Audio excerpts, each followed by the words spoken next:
आज साथियों, दीक्षांत समारोह में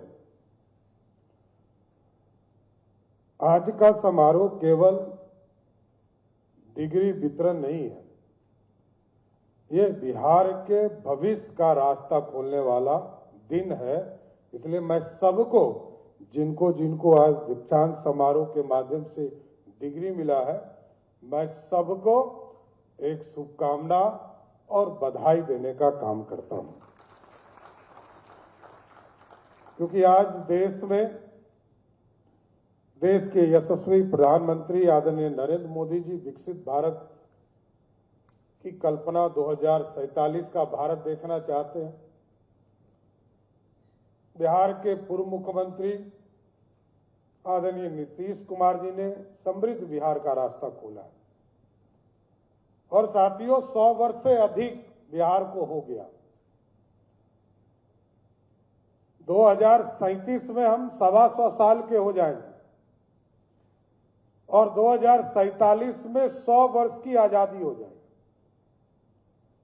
उस बिहार को बनाने के लिए हमारे बिहार के बच्चे, बिहार के लोग और बिहार के बच्चे जब शोध करेंगे, संवाद करेंगे और नई सभ्यता के बीच ज्ञान अर्जन करेंगे, तभी बिहार 125 साल में समृद्ध बिहार बन सकता है।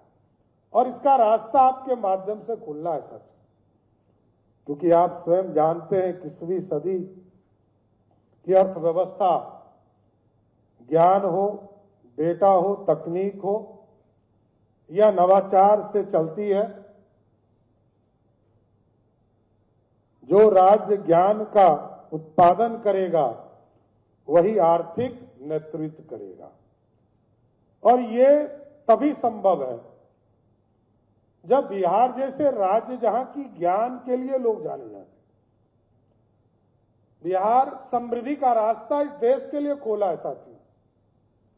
अर्थव्यवस्था से लेकर और जिस तरह अखंड भारत का सपना इसी बिहार के धरती से लोगों ने देखा, और लगभग 300 से 400 वर्ष तक सोने की चिड़िया यदि भारत कहलाया, जब तक ये मगध था तब तक सारी संरचना को स्थापित करने का काम किया। और आप समझते हैं, इतिहास के पन्ने में हम जब जाते हैं तो नालंदा भी यहीं, विक्रमशिला भी है। मुझे तो खुशी हुआ, आदरणीय प्रधानमंत्री जी 2024 में आए और उन्होंने नालंदा का उद्घाटन किया। तत्कालीन मुख्यमंत्री जी इसके सपने को नीचे जमीन तक उतारे। आदरणीय प्रधानमंत्री जी जब 14 में आए तो उस पूरी संरचना को, जो विरासत था हमारा, उसको कैसे जमीन पर आया जाए।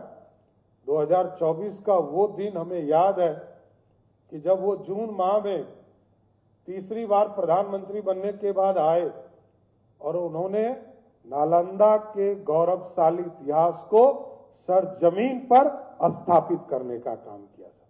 और उसी दिन हमको तो टास्क भी दिए थे उन्होंने कि नालंदा तो स्थापित हो गया, अब आगे विक्रमशिला का रास्ता खोलो। मैं अभी 15 तारीख को भागलपुर जिले में था और विक्रमशिला यूनिवर्सिटी के लिए जो जमीन का काम था, लगभग 220 एकड़ जमीन विक्रमशिला यूनिवर्सिटी के लिए, क्योंकि उस दिन भी सबसे महत्वपूर्ण दिन था बिहार के शिक्षा के लिए, कि बिहार में एक साथ 211 डिग्री कॉलेज खोले जा रहे थे और साथ ही साथ विक्रमशिला यूनिवर्सिटी का जमीन हम भारत सरकार को देने का काम कर रहे थे।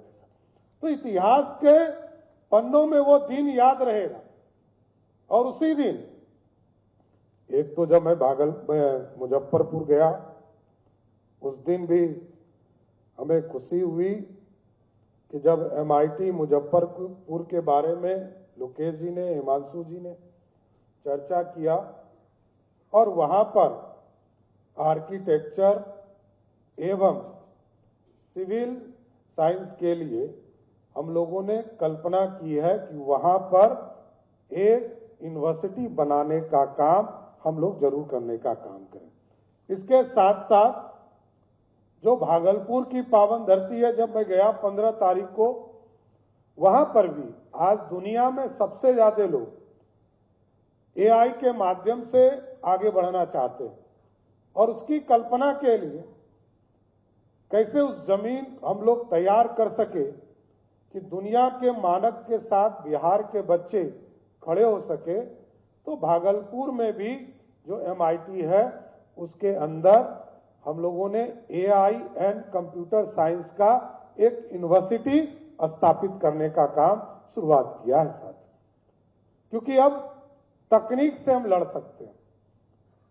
दुनिया के मानक पर तभी खड़ा हो पाएंगे जब हम दुनिया के साथ खड़े हो सके।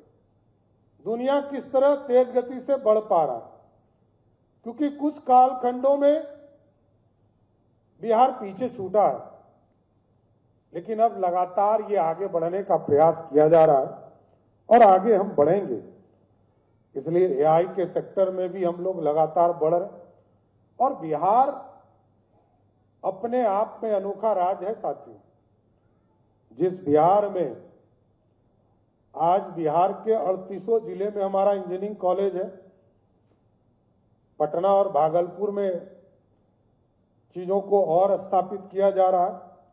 इसके साथ साथ जो सबसे महत्वपूर्ण है कि बिहार जैसे राज्य में हम आज के तारीख में बिहार जैसे राज्य में 10 रुपया में इंजीनियरिंग की पढ़ाई होती है और 5 रुपया में पॉलिटेक्निक की पढ़ाई होती है। यह दुनिया में कहीं नहीं हो सकता, यह बिहार है। हमारे बच्चों को लगातार प्रोत्साहन के तौर पर लगातार हम आगे बढ़ाने का काम कर रहे हैं। इसलिए आज तो मैं सबको शुभकामना भी देता हूं, लेकिन आपसे जरूर ये सहयोग चाहता हूं कि बिहार आगे बढ़ेगा तभी हम लोगों को समृद्धि का रास्ता खुल पाएगा। क्योंकि आज जरूर आपको डिग्री मिल रहा है और कोई इंजीनियर यदि बनता है तो उसके डिग्री से पहचान नहीं होती, उसकी पहचान होती है वो जो पुल बनाता है उससे उसकी पहचान होती है। वो जो टेक्निक से जो नए इनोवेशन करते हैं उससे उसकी पहचान होती है। ये ज्ञान तो आज आपको प्राप्त हो गए, अब आगे का भविष्य आपको स्वयं तय करना है। कैसे तकनीक से का सहयोग लेकर विकसित भारत की कल्पना करना, स्टार्टअप के माध्यम से कैसे बिहार जैसे गरीब राज्य को समृद्धि का रास्ता दिखाना, इन तमाम चीजों पर हमको आगे बढ़ते रहना चाहिए। इसलिए साथियों, मैं फिर से यही कहूंगा कि अब दुनिया पूर्ण रूप से आगे बढ़ने का समय आया है और दुनिया में हमको कंपटीशन करने का समय आया है। दुनिया में अभी जब मैं देख आया तो मैंने देखा कि कई हमारे लोग, हमारे जो छात्र छात्राएं, इन्होंने कई चीजों का इनोवेशन किया है। और आप जो नई चीज लाते हैं, स्टार्टअप लाते हैं, इसी के लिए हम लोगों ने एक तय किया है कि बिहार टेक के तौर पर जो इंडस्ट्री के लिए सुझाव देंगे कि कैसे स्टार्टअप के माध्यम से आपके जीवन में नए इनोवेशन से आपके जीवन में कैसे खुशहाली आ सकता है, इसको जरूर आप उसमें रजिस्टर कराइए। और बिहार टेक में जैसे ही आप रजिस्टर्ड होइएगा, हम जरूर आश्वस्त करते हैं जो अच्छे इनोवेशन के साथ आएंगे उनको समृद्धि का रास्ता बिहार टेक के माध्यम से जरूर देने का काम करें, क्योंकि ये रास्ता है। क्योंकि अब तो इतना फास्ट हो चुका जीवन, आज से 25 साल पहले लोगों को इंटरनेट, मोबाइल कुछ ही लोगों के पास उपलब्ध है। आज करोड़ों लोगों के पास मोबाइल है, इंटरनेट उपलब्ध है और दुनिया मुट्ठी में। दुनिया की कोई भी जानकारी तुरंत उपलब्ध हो जाती। मैं अभी परसों गया था, माननीय शिक्षा मंत्री जी यहाँ उपलब्ध हैं, मैं गया था बिहार कोचिंग क्लासेस का लाइव क्लासेस पटना के स्कूलों में शुरू किया गया साथी। मतलब सोच से परे जो टेक्नोलॉजी का प्रयोग किया जा रहा है, क्योंकि हमारे ही लोगों ने इसकी शुरुआत किया। आज कोचिंग क्लासेस चल रहे हैं लाइव, और अभी तो एक नया ऐप हम लोगों को बताया गया कि हमारे छात्रों को विद्यालय परीक्षा समिति के माध्यम से उपलब्ध कराया गया कि 10 बजे रात में भी यदि उस ऐप पर जाकर कोई बच्चा अपने ओटीपी के माध्यम से जो उसको जानकारी देनी है, यदि उसको 10 बजे रात में भी यदि किसी शिक्षक की जरूरत है और अपने घर में है, तो आपको जानकर खुशी होगी कि 10 बजे रात, 11 बजे रात में भी 1 मिनट के अंदर उसको लाइव क्लास पर उनको मोबाइल या आईपैड के माध्यम से पढ़ाने का काम किया। इसलिए पूरी तरह मैं तो यही कहूंगा कि आप लोग आज बिहार इंजीनियरिंग विश्वविद्यालय के माध्यम से आज आपका दीक्षांत समारोह है, लेकिन कुछ चीजों पर जरूर ध्यान रखिएगा कि शोध की सफलता कैसे हो सकती है, तभी समाज की सफलता होगी साथी। और नए नए सोच से ही हम आगे बढ़ पाएंगे। मैं तो जरूर चाहूंगा कि नौकरी खोजने वाला मत बनिएगा, क्योंकि हमारे यहाँ ट्रेंड है कि हमको सरकारी नौकरी मिल जाए, भले वो चतुर्वर्गीय कर्मचारी का नौकरी क्यों ना हो। हम सिक्योर्ड करना चाहते हैं अपने आप को।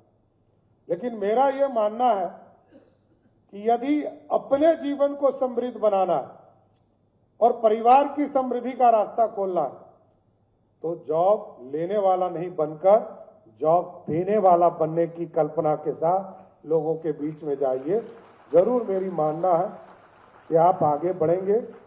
इसलिए मैं फिर से विकसित भारत और समृद्ध बिहार के रास्ते में इस युवा पीढ़ी का योगदान मिले, बिहार आगे बढ़े, बिहार समृद्ध हो, इसी कल्पना के साथ आप तमाम लोगों को शुभकामना देते हुए अपनी बातों को विराम देता हूं। बहुत बहुत धन्यवाद।